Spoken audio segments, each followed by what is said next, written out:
गांडेय गिरिडीह गांडेय विधानसभा क्षेत्र से एनडीए के भाजपा प्रत्याशी दिलीप वर्मा का क्षेत्र भ्रमण में दिख रहे हैं। ग्रामीणों में जोश व उत्साह। गांडेय प्रखंड के विभिन्न क्षेत्रों में आगमन पर भाजपा के कार्यकर्ता ने फूल माला एवं बुके देकर गर्मजोशी के साथ जोरदार तरीके से स्वागत किया। इस दौरान दिलीप वर्मा ने सभी को कार्यकर्ताओं से मुलाकात परिचय प्राप्त करते हुए कहा कि इन्हीं के प्यार और आशीर्वाद से हम आगे बढ़ रहे हैं। वहीं एनडीए गठबंधन के सभी कार्यकर्ताओं ने एक सुर में कहा कि हम सभी कार्यकर्ता एनडीए के प्रत्याशी दिलीप वर्मा के साथ हैं।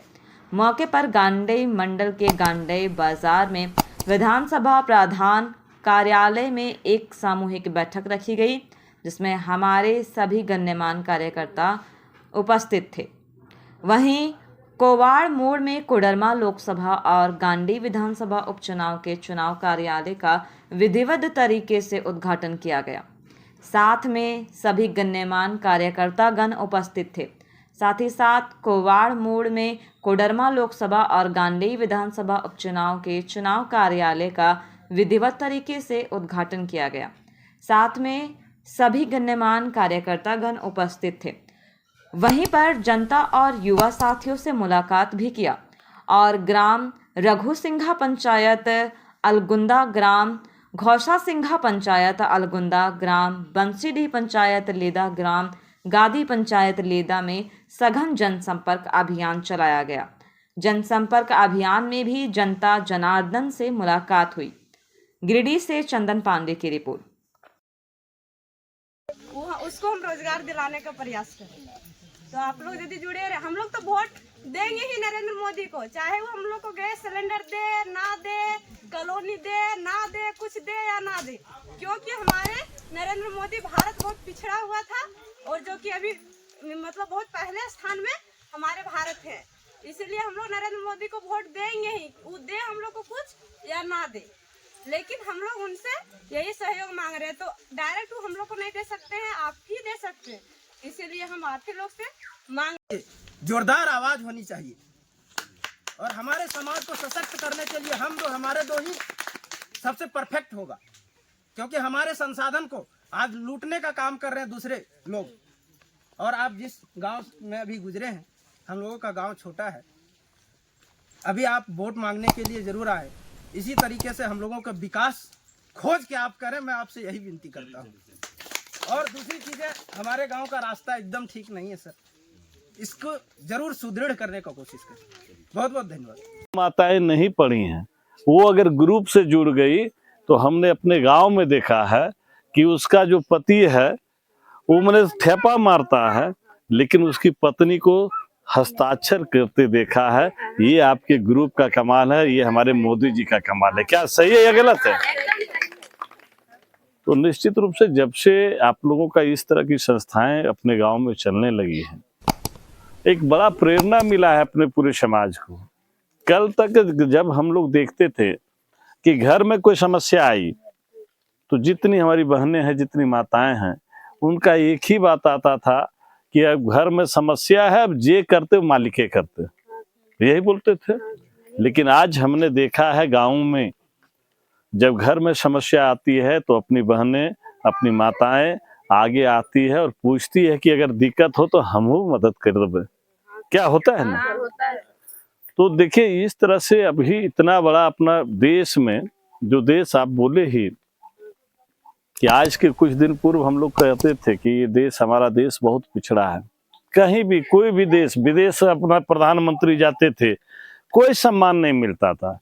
क्या बोलता था दूसरे देश के लोग, अमेरिका के, ब्रिटेन के, बोलता था ये भूखमरों का देश है, यहाँ तो भूखमरी है, गरीबी है, पिछड़ा है, यही कहता था।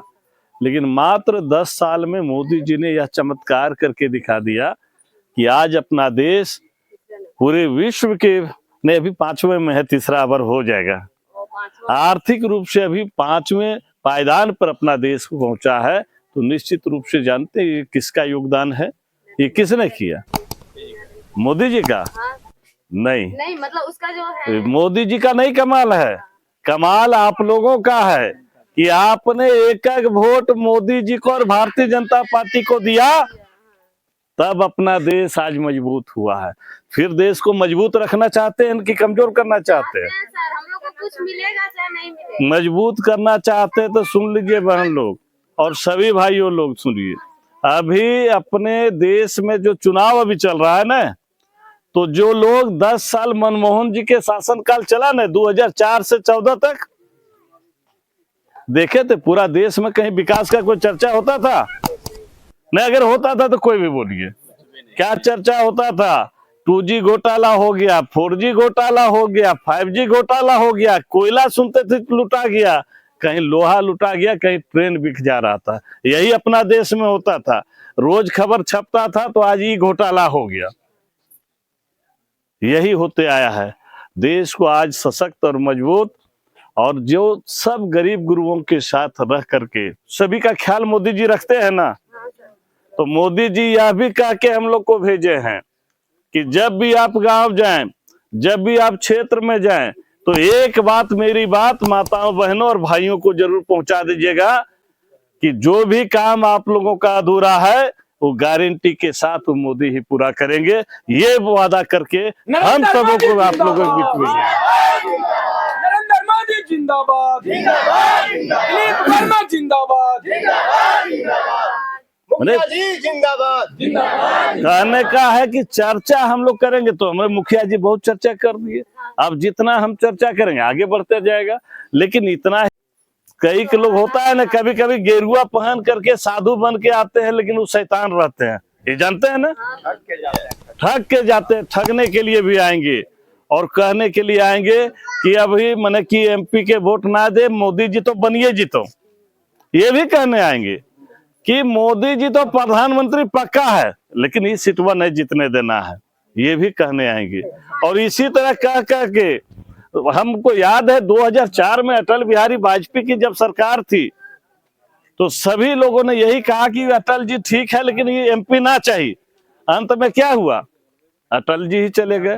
तो इसलिए इस सब बहकावे में नहीं आइएगा और अपना एक एक वोट कमल फूल को, अन्नपूर्णा देवी को दीजिएगा, तभी आप प्रधानमंत्री नरेंद्र मोदी जी को पाइएगा, जो आपके लिए, आपके गरीबों के लिए, सबों के लिए खड़े हैं। दूसरा चीज हम कहने आए हैं, जिसके लिए हम वोट मांगने आए हैं, तो आप लोग पूछिएगा कि पहले मोदी जी का बात करते हैं, अन्नपूर्णा जी का बात करते हैं, अपना बता कर बिन करते हैं। तो अटल जी का एक मैंने प्रसंग है, पूरा तो हम नहीं कह पाएंगे, लेकिन एक चीज तो जरूर कहेंगे कि मैं रहूं या ना रहूं, ये देश रहना चाहिए, ये देश बचना चाहिए। मेरा कहना यह है कि पहले देश मेरा है तब हम है। तो मेरा ये कहना था कि दूसरा जो चुनाव है, उपचुनाव है, इसमें हम प्रत्याशी हैं। आज अपने गांधी विधानसभा में क्यों चुनाव हो रहा है? अभी तो होने की कोई जरूरत नहीं था, लेकिन इसलिए चुनाव हो रहा है क्योंकि अपने देश, अपने प्रदेश में जब से हेमंत सोरेन के नेतृत्व में ये सरकार बना, एक भी काम गिना दीजिए कि ये हेमंत सोरेन जी ने अपने गांव के लिए, अपने पंचायत के लिए, अपने प्रदेश के लिए किया हो? एक भी काम नहीं किया। उन्होंने क्या किया? अपने परिवार को लूटने के लिए, अपने परिवार को बड़ा करने के लिए, अपने परिवार में पैसा कमाने के लिए लगातार उन्होंने काम किया। क्या लूटने का क्या काम किया? जमीन को उसने लूटा, उन्होंने माइंस को लूटा, और उन्होंने हम गरीबों का, हम जैसे मान लीजिए गांव देहात के आज भी कई बच्चे ये देखे हैं कि गांव के बच्चे आज डॉक्टर हैं, इंजीनियर हैं,